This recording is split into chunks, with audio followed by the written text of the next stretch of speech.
വീട് വാങ്ങുന്നതാണോ നല്ലത് അല്ലെ റെന്റിന് നിൽക്കുന്നതാണോ നല്ലത്? എല്ലാവരും അവരുടെ ലൈഫിൽ ഒരു പോയിന്റിലെങ്കിലും ഫേസ് ചെയ്യാൻ പോകുന്ന കൺഫ്യൂഷൻ ആയിരിക്കും. പൊതുവെ ഇങ്ങനെ ഒരു ചോദ്യം വരുമ്പോൾ രണ്ട് രീതിയിൽ ഉത്തരം കൊടുക്കുന്നവരുണ്ട്. ഒന്ന് എക്സൽ ഷീറ്റിൽ രണ്ടിൻ്റെ കമ്പാരിസൺ ഉണ്ടാക്കിയിട്ട് ഏതാണ് കൂടുതൽ ലാഭകരം എന്ന് പറയുന്നവരുണ്ട്. മറുവശത്ത് ഇതിൻ്റെ ഇമോഷണൽ സൈഡ് സംസാരിക്കുന്നവരുണ്ട്. സ്വന്തമായിട്ടൊരു വീടുണ്ടാവുന്നതിൻ്റെ സേഫ്റ്റിയും സ്റ്റെബിലിറ്റിനെ പറ്റി സംസാരിക്കുന്നവരുണ്ട്. പക്ഷേ ഇതിൻ്റെ കറക്റ്റായിട്ടുള്ള ഉത്തരം കണ്ടുപിടിക്കണമെങ്കിൽ നമുക്ക് രണ്ടും കൂടി കമ്പൈൻ ചെയ്തേ പറ്റുള്ളൂ. സോ ഈ വീഡിയോയിൽ നമ്മൾ എക്സാക്ട്ലി അത് തന്നെയാണ് ചെയ്യാൻ പോകുന്നത്. വീട് വാങ്ങണോ അല്ലെ റെന്റ് ചെയ്യണോ എന്നുള്ള കാര്യം നമ്മൾ രണ്ട് രീതിയിലായിരിക്കും അനലൈസ് ചെയ്യാൻ പോകുന്നത്. ഒന്ന് അതിൻ്റെ നമ്പേഴ്സും കാര്യങ്ങളും ഫിനാൻസസിൻ്റെ കാര്യങ്ങളായിരിക്കും സംസാരിക്കാൻ പോകുന്നത്.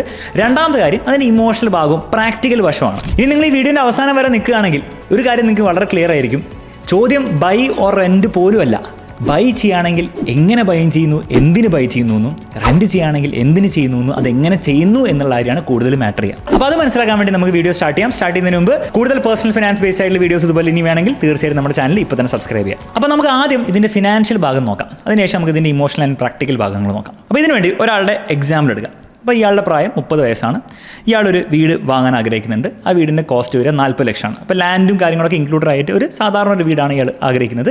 40 ലക്ഷമാണ്. പക്ഷേ ഈ 40 ലക്ഷത്തിൻ്റെ വീട് വാങ്ങാൻ വേണ്ടിയിട്ട് ഇയാൾക്ക് 30-ആം വയസ്സിൽ ഇയാൾക്ക് 40 ലക്ഷം കയ്യിലില്ല. ഇയാൾക്ക് അതിന് വേണ്ടി സ്പെൻഡ് ചെയ്യാൻ പറ്റുന്നത് ഒരു 10 ലക്ഷം രൂപയാണ് വിചാരിക്കുക. അപ്പോൾ ഡൗൺ പേയ്മെൻറ്റ് അയാൾ 10 ലക്ഷം അയാളുടെ കയ്യിൽ നിന്ന് ഇട്ടു. ബാക്കിയുള്ള 30 ലക്ഷം എല്ലാവരും ചെയ്യുന്ന പോലെ ലോൺ ആയിട്ട് എടുത്തു. അപ്പോൾ ഇങ്ങനെ ചെയ്ത് കഴിഞ്ഞാൽ ഒബ്വിയസ്ലി ഇയാൾക്ക് എന്ത് ചെയ്യാൻ പറ്റും? ഈ വീട് വാങ്ങാനോ അല്ലെ ഇയാൾ വീട് പണിയാനോ പറ്റും. പക്ഷേ ഇവിടെ വരുന്ന പ്രശ്നം എന്താണ്? ഈ ലോണിൽ അയാൾ EMI അടക്കേണ്ടി വരും. അപ്പോൾ ഇതിൻ്റെ EMI നമ്മൾ നോക്കിക്കഴിഞ്ഞാൽ ഓൾമോസ്റ്റ് ഒരു 30,000 രൂപയായിരിക്കും വരിക. 15 വർഷത്തേക്ക് 9% ഇൻട്രസ്റ്റിലാണ് എടുക്കുന്നതെങ്കിൽ ഈ ഒരു എമൗണ്ട് ആയിരിക്കും വരിക. അപ്പോൾ ഈ EMI ഒക്കെ ഭയങ്കര ഈസി ആയിട്ട് നിങ്ങൾക്ക് കാൽക്കുലേറ്റ് ചെയ്യണമെങ്കിൽ നമ്മുടെ വെബ്സൈറ്റിൽ ഒരു ഫ്രീ ടൂൾ ഉപയോഗിക്കാവുന്നതാണ്. ലിങ്ക് ഡിസ്ക്രിപ്ഷനിൽ കൊടുത്തിട്ടുണ്ട്. ഓൾസോ EMI എന്താണെന്ന് അറിയാത്തവർക്ക് വേണ്ടിയിട്ട് 30 ലക്ഷത്തിൻ്റെ ഒരു ലോൺ എടുക്കുകയാണെങ്കിൽ മന്ത്ലി അടക്കേണ്ട പേയ്മെൻ്റ് ആണ് EMI. അതൊരു ഫിക്സ്ഡ് എമൗണ്ട് ആയിരിക്കും. ഇനി നമ്മൾ നെക്സ്റ്റ് നോക്കേണ്ടത് 15 വർഷം കഴിയുമ്പോൾ ഇയാളുടെ അവസ്ഥ എന്തായിരിക്കും എന്നാണ്. അപ്പോൾ ഒബ്വിയസ്ലി ഇയാൾ EMIയും കാര്യങ്ങളൊക്കെ അടച്ച് തീർത്തെന്ന് വിചാരിക്കാം. ഇയാൾക്ക് 45 വയസ്സായിട്ടുണ്ടാവും. അങ്ങനെ 45 വയസ്സ് കഴിയുമ്പോൾ ഇയാൾക്ക് സ്വന്തമായിട്ടൊരു വീടുണ്ട്. ഇനി ഈ വീട് 15 വർഷം മുമ്പ് ഇയാളുടെ തന്നെ ആയിരുന്നു. പക്ഷേ ഈ സമയത്ത് ഇയാൾക്ക് അതിൻ്റെ മുകളിൽ ലോണും EMI ഒന്നുമില്ല. കംപ്ലീറ്റ്ലി ഇയാളുടെ ഓൺ വീട് തന്നെയാണത്. അപ്പോൾ അതിൻ്റെതായ സ്റ്റെബിലിറ്റിയും അതിൻ്റെ സമാധാനമൊക്കെ ഇയാൾ എൻജോയ് ചെയ്യും. പക്ഷേ ഇവിടെ ഒരു ചെറിയൊരു പ്രശ്നം ഉണ്ടാവും.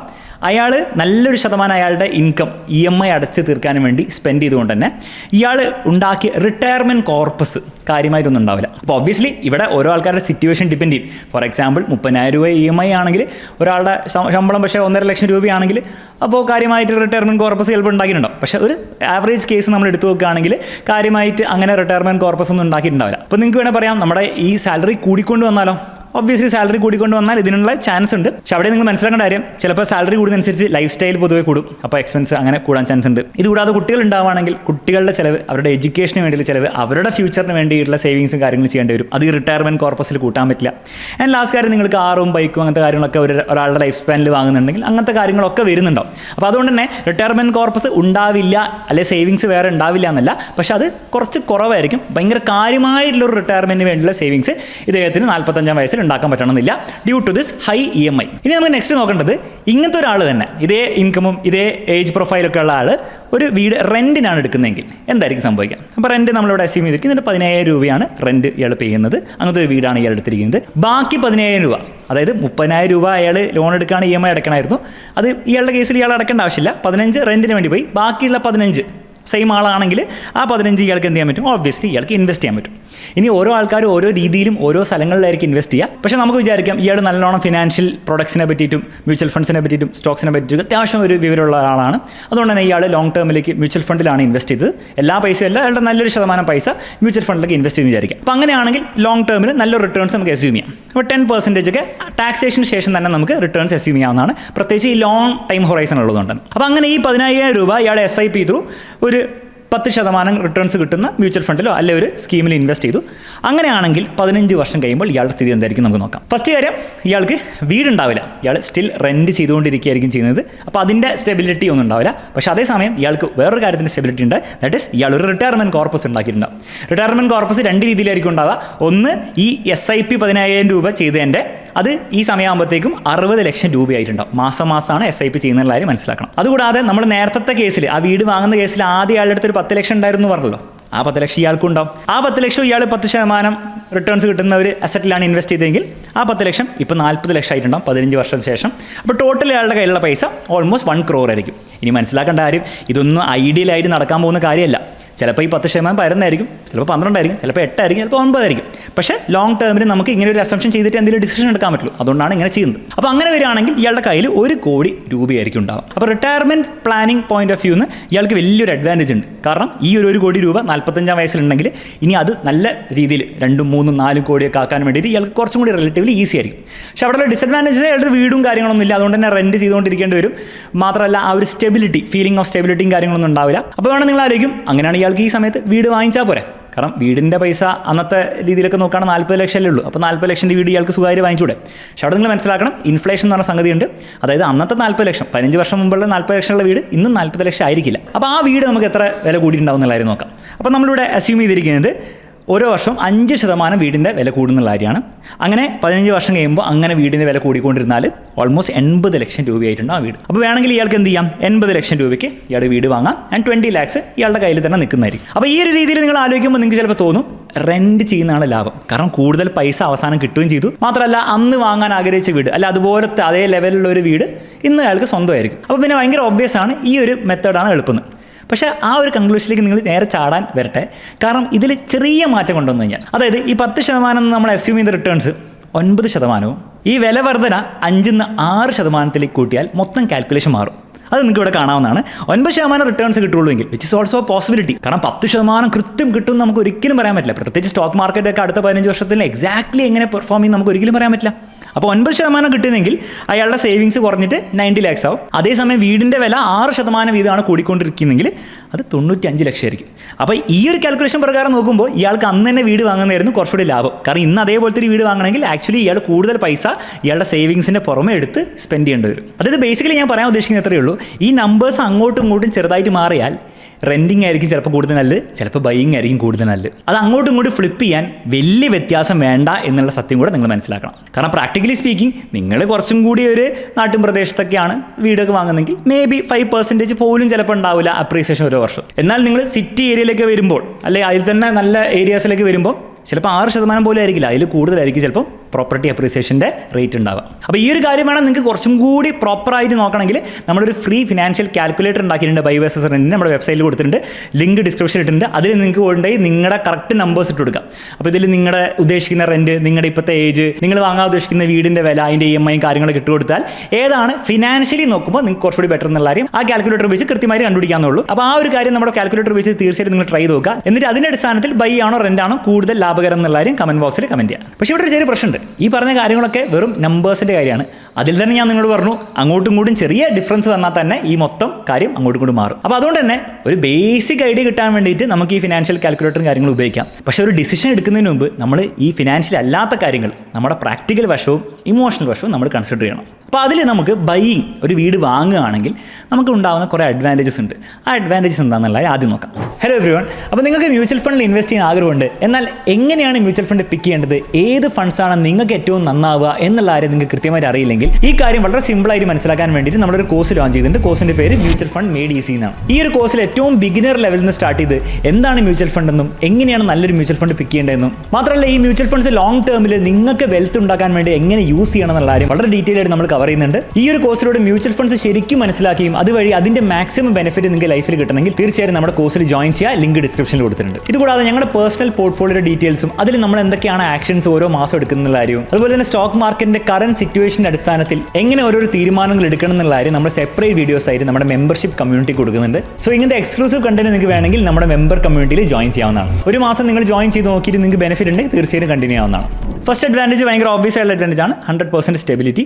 നിങ്ങൾ റെന്റിന് ഒരു വീട് എടുക്കുകയാണെങ്കിൽ ആ ഹൗസ് ഓണർ എന്നാണോ നിങ്ങളോട് അവിടെ നിന്ന് ഇറങ്ങാൻ പറയുന്നത് ആ സമയത്ത് നിങ്ങൾ ഇറങ്ങേണ്ടി വരും. മാത്രമല്ല ആ ഒരു സാഹചര്യത്തിന് വേണ്ടി നമ്മൾ എപ്പോഴും പ്രിപ്പയർഡ് ആയിരിക്കേണ്ടി വരും. അതുകൊണ്ടൊരു സ്റ്റെബിലിറ്റി കിട്ടാൻ ഭയങ്കര ബുദ്ധിമുട്ടായിരിക്കും. പ്രത്യേകിച്ച് നിങ്ങൾക്ക് ഫാമിലിയൊക്കെയായി കുട്ടികളൊക്കെ ആവുന്ന സമയത്ത് ഈ സ്ഥലം ഷിഫ്റ്റിങ്ങും കാര്യങ്ങളൊക്കെ ഭയങ്കര ബുദ്ധിമുട്ടുള്ള കാര്യമാണ്, കോസ്റ്റ്ലി ആയിട്ടുള്ള കാര്യം കൂടിയാണ്.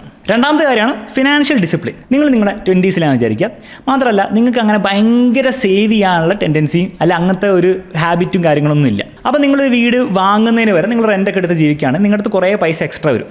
ആ പൈസയൊക്കെ നിങ്ങൾ ബൈക്ക് വാങ്ങാനും ഫോൺ വാങ്ങാനും കുറേ അല്ലറ ചില്ലറ ഓരോരോ കാര്യങ്ങൾക്ക് വേണ്ടിയിട്ട്, അതായത് ആവശ്യമില്ല എന്ന് പറയുമ്പോൾ നമ്മുടെ ഡേ ടു ഡേ ലൈഫിന് സർവൈവ് ചെയ്യാൻ വേണ്ടി ആവശ്യമില്ലാത്ത കാര്യങ്ങൾക്ക് സ്പെൻഡ് ചെയ്താൽ പ്രശ്നം എന്താ സംഭവിക്കുകയെന്ന് വെച്ചാൽ നേരത്തെ പറഞ്ഞ ആ കാൽക്കുലേഷൻ ഒന്നും വർക്ക് ചെയ്യില്ല. അതായത് റെൻറ്റിൽ നാളെ എത്രയോ കോടി ഉണ്ടാക്കിയ കാൽക്കുലേഷനൊക്കെ വർക്ക് ചെയ്യുന്നെങ്കിൽ അയാൾ നന്നായിട്ട് ഇൻവെസ്റ്റ് ചെയ്യണം, സേവ് ചെയ്ത് നന്നായിട്ട് ഇൻവെസ്റ്റ് ചെയ്യണം. അപ്പോൾ അങ്ങനത്തെ ഒരു സേവിങ്ങിനോടുള്ള ഭയങ്കര അഗ്രസീവ് ആയിട്ടുള്ളൊരു മെൻറ്റാലിറ്റി നിങ്ങൾക്ക് ഇല്ലെങ്കിൽ നിങ്ങൾ വീട് വാങ്ങുന്നത് നല്ലൊരു ഐഡിയ ആയിരിക്കും. അത് പറയാൻ കാരണം എന്ന് വെച്ച് കഴിഞ്ഞാൽ നിങ്ങൾ വീട് വാങ്ങുമെങ്കിൽ നിങ്ങളൊരു ലോൺ എടുക്കേണ്ടി വരും. ലോൺ എടുത്തു കഴിഞ്ഞാൽ EMI അടയ്ക്കേണ്ടി വരും. അപ്പോൾ EMI അടയ്ക്കേണ്ടത് അതൊരു നിർബന്ധമായതുകൊണ്ട്, അതൊരു ഓപ്ഷൻ ഇല്ലാത്തതുകൊണ്ട് തന്നെ നിങ്ങൾ ഓട്ടോമാറ്റിക്കലി എന്താണ് എങ്കിലും ആ EMI ഒന്ന് അടച്ച് തീർക്കാൻ വേണ്ടി ശ്രമിക്കും. അതുവഴി നിങ്ങൾക്ക് അനാവശ്യമായിട്ട് ലൈഫിലുള്ള എക്സ്പെൻസും കാര്യങ്ങളൊക്കെ നിങ്ങൾക്ക് അവോയ്ഡ് ചെയ്യാവുന്നതാണ്.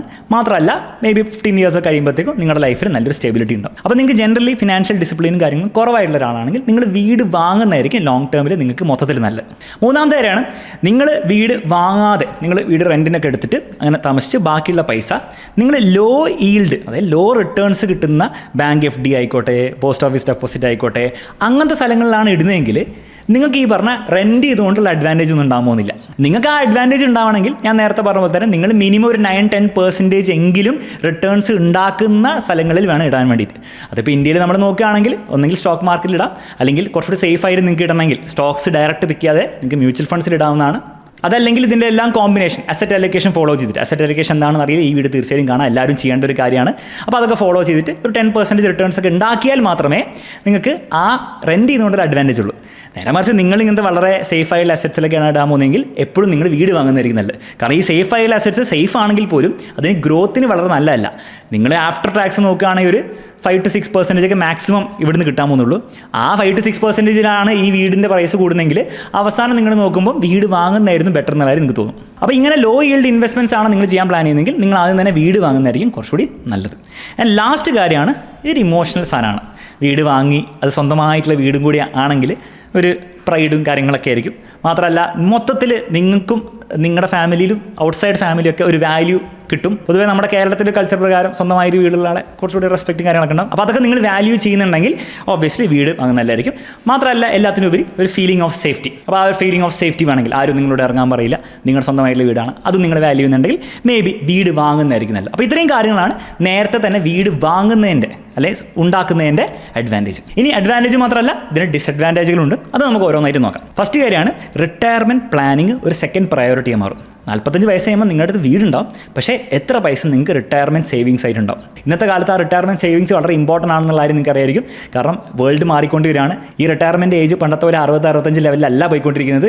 പലരും 55 അല്ല അതിന് താഴെയൊക്കെ റിട്ടയർ ചെയ്യാൻ ഫോഴ്സ്ഡ് ആവുന്ന ലെവലിലാണ് നമ്മുടെ ലോകം പോയിക്കൊണ്ടിരിക്കുന്നത്. അപ്പോൾ ആ ഒരു സമയത്ത് 45 വയസ്സിൽ നിങ്ങൾ വീടുണ്ടാവും, പക്ഷേ നിങ്ങളുടെ റിട്ടയർമെൻറ്റിന് വേണ്ടി നിങ്ങൾക്ക് സേവിങ്സ് എത്ര ഉണ്ടാക്കാൻ പറ്റും എന്നുള്ള ക്വസ്റ്റനബിൾ ആയിട്ടുള്ള കാര്യമാണ്. ഒബ്വിയസ്ലി നിങ്ങൾ EMI ഒക്കെ മാക്സിമം അടച്ച് അതിൻ്റെ പുറമേ തന്നെ നിങ്ങൾ നന്നായിട്ട് ഏർണിങ്സ് കൂട്ടി സേവിങ്സും കൂട്ടി അതിനുവേണ്ടി സെപ്പറേറ്റ് ആയിട്ട് പ്ലാൻ ചെയ്ത് കഴിഞ്ഞാൽ ഇത് പോസിബിൾ ആയിരിക്കും. പോസിബിൾ അല്ല എന്നല്ല പറയുന്നത്, പക്ഷേ കുറച്ചുകൂടി ബുദ്ധിമുട്ടായിരിക്കും. ഇതുകൂടാതെ രണ്ടാമത്തെ ഡിസഡ്വാൻറ്റേജ് ആണ് EMI ട്രാപ്പ്.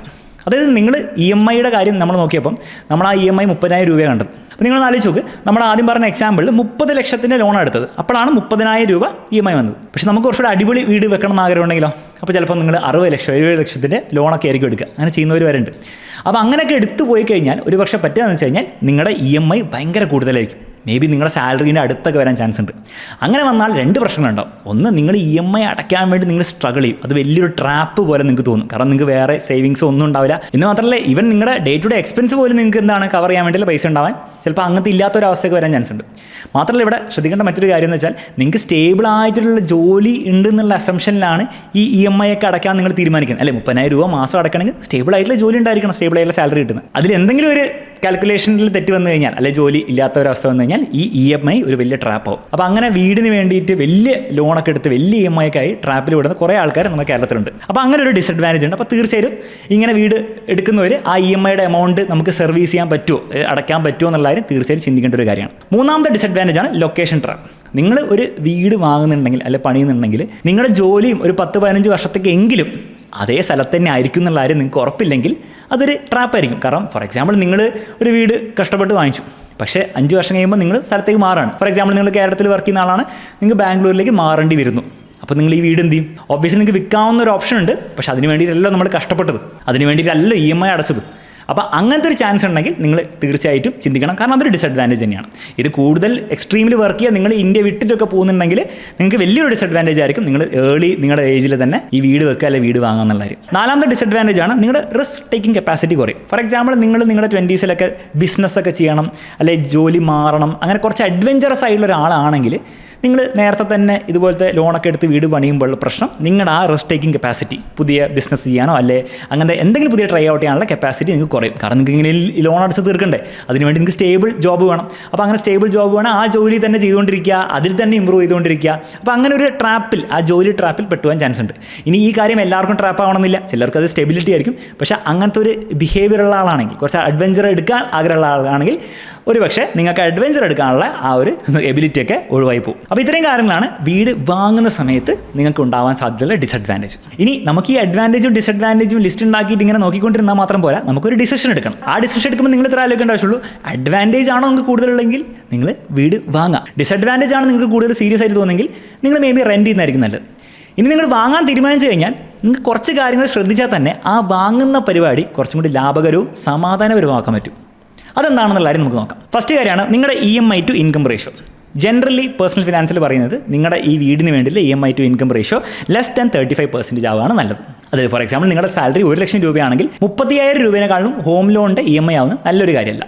നമ്മുടെ ഇന്ത്യയിലെ ആവറേജ് എടുത്ത് നോക്കിയാൽ ഇത് 61%, വിച്ച് ഈസ് ക്ലിയർലി അൺഹെൽത്തി. ഇങ്ങനെ 60% വന്നു കഴിഞ്ഞാൽ എന്താ സംഭവിക്കുക എന്ന് വെച്ച് കഴിഞ്ഞാൽ വേറെ സേവിങ്സും കാര്യങ്ങളൊന്നും ഉണ്ടാവില്ല. എന്ന് മാത്രമല്ല ഈ EMI അടയ്ക്കാൻ പറ്റാത്തൊരവസ്ഥ വന്നു കഴിഞ്ഞാൽ അവിടെ വലിയ ട്രാപ്പിലായിരിക്കും വരിക. അപ്പോൾ വീണ്ടും ആ ലോൺ എക്സ്റ്റെൻഡ് ചെയ്യുക, അപ്പോൾ അങ്ങനത്തെ വന്നു കഴിഞ്ഞാൽ അവസാനം വലിയൊരു എമൗണ്ട് നിങ്ങളുടെ ലൈഫിൽ നിങ്ങൾ ഈ EMI അടയ്ക്കാൻ വേണ്ടിയിട്ട് മാറ്റി വെക്കേണ്ടി വരും. അപ്പോൾ ഈ ഒരു റൂൾ നിങ്ങൾ ഫോളോ ചെയ്യാൻ വേണ്ടി ശ്രമിക്കുക. കാരണം ഇതിൽ വേറൊരു കാര്യം എന്ന് വെച്ച് കഴിഞ്ഞാൽ നിങ്ങളുടെ ലൈഫ് ഇങ്ങനെ മുന്നോട്ട് പോകുന്ന സമയത്ത് മേ ബി നിങ്ങൾക്ക് വേറെയും EMIകൾ ഉണ്ടാവും. കാർ എടുക്കാൻ വേണ്ടിയിട്ടും ബൈക്ക് വാങ്ങാൻ വേണ്ടിയിട്ടൊക്കെ EMI ഉണ്ടാവും. അപ്പോൾ ആ EMI ഒക്കെ ഇതിൽ ആഡ് ആവുന്ന കാര്യം മനസ്സിലാക്കുക. രണ്ടാമത്തെ ഐഡിയ ആണ് ഇൻക്രിമെൻ്റലായിട്ട് നിങ്ങളുടെ വീടിനെ ഡെവലപ്പ് ചെയ്യാൻ വേണ്ടി ശ്രമിക്കുക. പലരും കാണിക്കുന്ന ഒരു അബദ്ധം എന്ന് വെച്ചാൽ ഫസ്റ്റ് വീട് പണിയുമ്പോൾ തന്നെ നല്ല മാക്സിമം ഗ്രാൻഡ് ആയിട്ട് പണിയും. അപ്പോൾ ഉള്ള പ്രശ്നം വെച്ചാൽ ഈ പറഞ്ഞ EMIയും കാര്യങ്ങളും ലോണൊക്കെ ഭയങ്കര കൂടും, ചിലപ്പോൾ താങ്ങാൻ പറ്റാത്ത ലെവലിലേക്കാവും. അപ്പോൾ അതിൻ്റെ സൊല്യൂഷനായിട്ട് ഒരു നല്ല ഐഡിയ എന്ന് വെച്ച് കഴിഞ്ഞാൽ നിങ്ങൾ ഇൻക്രിമെൻ്റലായിട്ട് അടിപൊളിയാക്കാൻ നോക്കാം. ഫോർ എക്സാമ്പിൾ ആദ്യം തന്നെ ഏറ്റവും ഡ്രീം ഹൗസ് പണിയുന്നതിനേക്കാളും നല്ലത് നിങ്ങൾ ഏറ്റവും ബേസിക് രീതിയിൽ ചെയ്യാം. നിങ്ങൾ 2 നിലയാണ് പ്ലാൻ ചെയ്യുന്നതെങ്കിൽ ആദ്യം നിങ്ങൾ സിംഗിൾ ഫ്ലോറിൻ്റെ വീട് സിമ്പിളായിട്ട് രീതിയിൽ പ്ലാൻ ചെയ്യുക. അത് ഏറ്റവും ലോവസ്റ്റ് കോസ്റ്റിൽ ചെയ്യുന്ന പല ഐഡിയാസും യൂട്യൂബ് നോക്കിയാൽ തന്നെ കാണാൻ പറ്റും.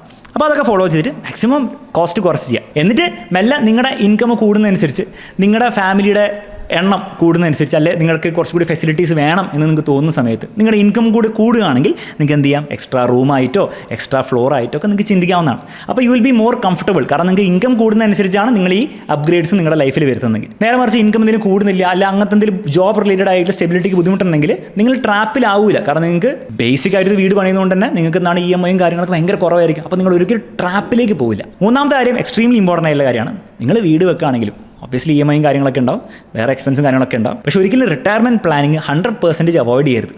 നിങ്ങൾ ചെറിയ എമൗണ്ട് എങ്കിലും നിങ്ങളുടെ റിട്ടയർമെൻറ്റ് കോർപ്പസിന് വേണ്ടിയിട്ട് നിങ്ങൾ ഉണ്ടാക്കി തുടങ്ങിയേ പറ്റുള്ളൂ, അതിനുവേണ്ടി ഇൻവെസ്റ്റ് ചെയ്തേ പറ്റുള്ളൂ. കാരണം 45 വയസ്സാകുമ്പോൾ വീടുണ്ട്, പക്ഷേ റിട്ടയർമെൻറ്റിന് വേണ്ടി ഒരു പൈസ പോലും ഇല്ലെങ്കിൽ അത് ഭയങ്കര ഒരു വലിയ മണ്ടത്തരമായി പോകും. അതിൻ്റെ കാരണം എന്ന് വെച്ച് കഴിഞ്ഞാൽ ലൈഫിൽ പല പല കാര്യങ്ങൾക്ക്, വീടായിക്കോട്ടെ, കാറായിക്കോട്ടെ, ബൈക്കായിക്കോട്ടെ, ഇനി ഒന്നുമില്ലാത്ത കാര്യം ആയിക്കോട്ടെ, അതിനൊക്കെ നിങ്ങൾക്ക് ലോൺസ് കിട്ടും. ഈവൻ പേഴ്സണൽ ലോണായിട്ട് നിങ്ങൾക്ക് എന്തിനു വേണമെങ്കിൽ ലോൺ എടുക്കാൻ പറ്റും.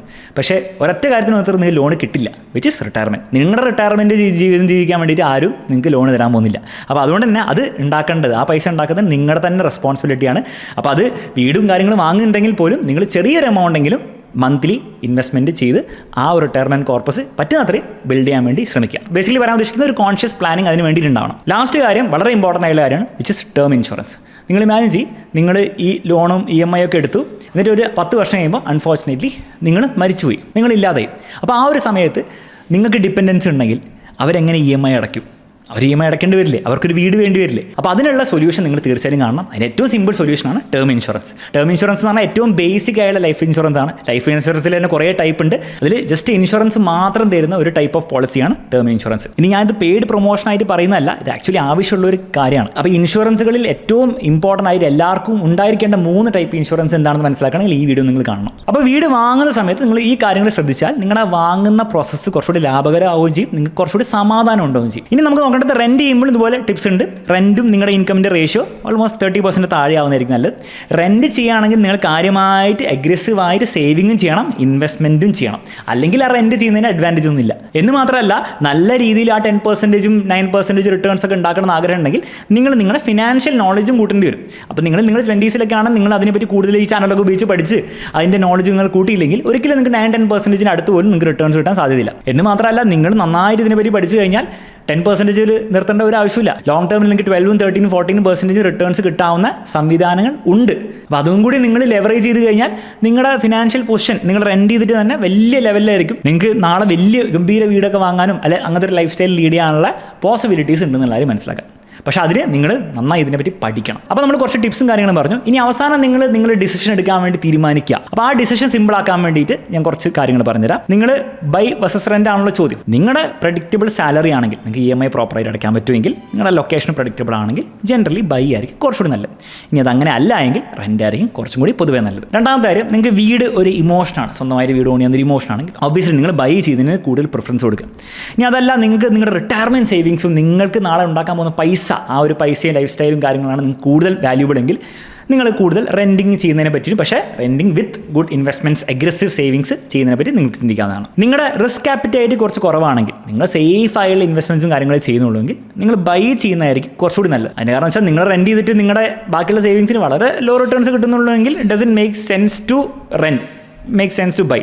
എന്നാൽ നിങ്ങൾക്ക് കുറച്ചുകൂടി റിസ്ക് ആപ്പിറ്റൈറ്റ് ഉണ്ട്, നിങ്ങൾ ഫിനാൻഷ്യൽ നോളജൊക്കെ നിങ്ങളുടെ കൂട്ടാൻ നിങ്ങൾ റെഡി ആണെങ്കിൽ മേ ബി റെൻറ്റ് ചെയ്യുന്ന നിങ്ങൾക്ക് ഒരു നല്ല ഐഡിയ ആയിരിക്കാം. ഇതിനോടനുബന്ധിച്ചുള്ളൊരു പോയിൻ്റാണ്, നിങ്ങൾ സേവ് ചെയ്യാൻ നിങ്ങൾക്ക് കുറച്ച് മടിയൊക്കെ ആണെങ്കിൽ, അതായത് പൈസ നിങ്ങളുടെ അടുത്ത് എക്സ്ട്രാ കൈ വന്നാൽ നിങ്ങൾ ചിങ്ങയിലൊക്കെ ചിലവായി പോകുന്ന രീതിയിലാണെങ്കിൽ മേ ബി വീട് വാങ്ങുന്നതായിരിക്കും നിങ്ങൾക്ക് നല്ലൊരു ഐഡിയ. കാരണം നിങ്ങളുടെ പൈസ അവിടെ ലോക്കിനായി പോകും, നിങ്ങളുടെ ആ ഒരു ഫിനാൻഷ്യൽ ഡിസിപ്ലിൻ ബൈ ഫോഴ്സ് വന്നോളും. എന്നാൽ അങ്ങനെയല്ല, നിങ്ങൾ ഇതുവരെ നിങ്ങൾ നന്നായി സേവ് ചെയ്യുന്നുണ്ട്, നന്നായി ഇൻവെസ്റ്റ് ചെയ്യുന്നുണ്ട്, വെറുതെ അനാവശ്യമായിട്ട് പൈസ ചിലവാക്കാത്ത ഒരാളാണെങ്കിൽ മേ ബി റെൻറ്റിങ്ങും നിങ്ങൾക്ക് ഒരു അഡ്വാൻറ്റേജ് ആയി വരാൻ ചാൻസ് ഉണ്ട്. അപ്പോൾ നിങ്ങൾ ആക്ച്വലി ഒരു ഡിസിഷൻ എടുക്കുന്നതിന് മുമ്പ് തീർച്ചയായിട്ടും ഇത്രയും കാര്യങ്ങളോട് കൺസിഡർ ചെയ്തിട്ട് ഇതിൻ്റെ അടിസ്ഥാനത്തിൽ നിങ്ങൾക്ക് ഏതാണ് കുറച്ചുകൂടി ബെറ്റർ എന്നുള്ളത് നിങ്ങൾ തന്നെ ചിന്തിച്ചിട്ട് വേണം ഒരു ഡിസിഷൻ എടുക്കാൻ വേണ്ടിയിട്ട്. അവസാനം നിങ്ങൾ മനസ്സിലാക്കേണ്ടത്രേ ഉള്ളൂ, ചോദ്യം ബൈ വേഴ്സസ് റെൻറ്റ് പോലുമല്ല, ബൈ ചെയ്യുകയാണെങ്കിൽ എങ്ങനെ ബൈ ചെയ്യുന്നു എന്നുള്ള കാര്യവും, ഇനി റെൻറ്റ് ചെയ്യുകയാണെങ്കിൽ എങ്ങനെ റെൻറ്റ് ചെയ്യുന്നു എന്നുള്ള കാര്യമാണ് കൂടുതൽ ഡിഫറൻസ് ഉണ്ടാക്കുക.